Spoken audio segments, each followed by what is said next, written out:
le résultat de cette année de sidération. Qu'est-ce qu'on vient de voir? Est-ce que c'était une promotion de la philosophie? Qu'est-ce qu'on vient de voir? Tu peux dire, toi? Moi, je sais pas. Notre pain est blanc, notre vin est bon. Si vous le voulez, c'est de bon cœur que nous partagerons. Attention, ces gens-là n'avaient aucun problème. C'est un mix, il y a du comique, mais pas énormément en fait, mais c'est tout en filigrane, il y a beaucoup de références, énormément de références, c'est plein de beaux textes, plein de magie aussi, quelque part. Tout le long, vous dites que votre problème, c'était l'écriture de spectacle. Vous, maintenant que vous l'avez écrit, même s'il est toujours work in progress, comment vous le voyez? Ben, je suis contente que vous disiez qu'il y a de la magie. Ça me fait plaisir. Parce que c'est pas forcément le mot que j'aurais employé, mais s'il y a de la magie, je suis contente. Je trouve que le mot le plus juste, c'est le mot de Walter Benjamin quand il dit c'est un abri sous lequel je me suis réfugiée quand le temps se gâte au dehors. Pour moi, ça a été vraiment ça, de me réfugier dans leur intelligence, leur beauté, leur amour, leur fraternité surtout, leur amitié, la chaleur des peuples parias.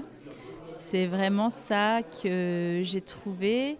Et aussi, à un moment donné, Walter Benjamin, c'est pas dans le spectacle, ça, c'est une autre citation où il dit que aucune œuvre d'art n'est écrite pour l'auditeur ou pour le lecteur ou pour. En fait, les œuvres, on les écrit pour nous-mêmes, quoi. Et c'est vraiment une œuvre que j'ai écrite parce que j'avais un besoin de comprendre, penser et aimer le monde. Une gifle qui résonnait à travers le château avec toute la force accumulée de tant d'années. Une belle enfant dort derrière le buisson d'épines des pages suivantes. Qu'aucun prince charmant, vêtu de l'armure étincelante de la science, ne s'approche de trop près, car s'il embrasse sa fiancée, elle mordra. Ce texte est un texte de Walter Benjamin, un des héros de ce spectacle. Ce spectacle, c'est l'histoire une gifle qui m'a réveillée.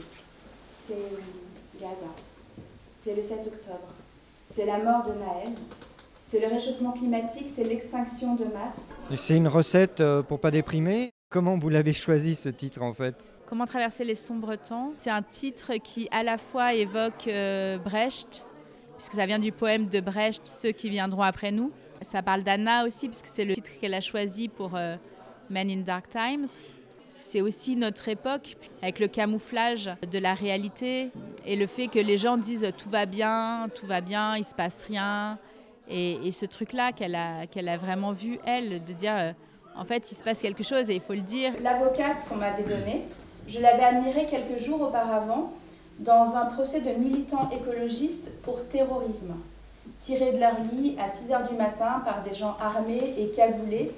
Moi, j'avais surtout peur de ça, être réveillée à 6h du matin par des gens armés. Parce que moi, je n'ai pas mes 8 heures de sommeil. Mais l'avocate m'a rassurée, elle m'a dit « Non, mais en fait, ils sont déjà venus. Ils ne vont pas revenir. Et puis en plus, en général, ils se bourrent de maison. Donc, s'ils te cherchent, inquiète-toi plutôt pour tes voisins. »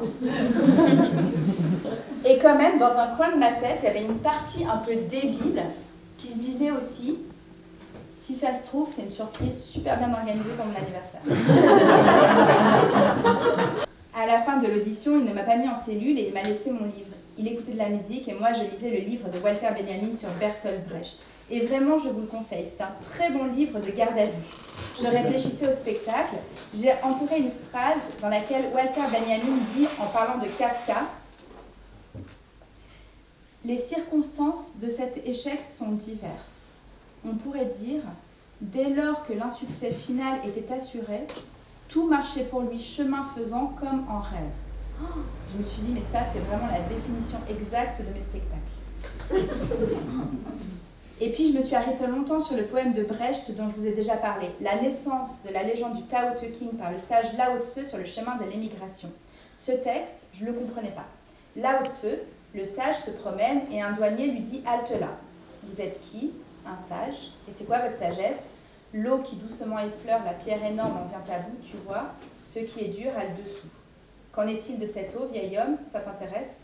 Je ne suis qu'un employé des douanes, mais qui l'emportera sur qui? Oui, ça m'intéresse. » Donc Lao Tse passe 7 jours à écrire ses 81 maximes, et à la fin du poème, Brecht dit qu'il faut remercier le douanier. Moi, je me disais, mais d'où il faut remercier le douanier? Quelques mois avant sa mort, en 1909, Tolstoï reçoit une lettre d'un jeune Indien étudiant en Afrique du Sud. Ce jeune étudiant inconnu, c'est Gandhi. Il lui écrit pour lui dire qu'il a lu sa lettre à un hindou, qu'il la trouve vachement bien. Est-ce que ça vous dérangerait que je la traduise et que je la publie gratuitement pour nourrir la lutte anticoloniale en Afrique du Sud? Et Tolstoï lui répond: très bonne idée, avec plaisir, développer le concept de non-résistance au mal. Et s'ensuit une série de 7 lettres entre Tolstoï et Gandhi. Je la trouve magique, cette correspondance.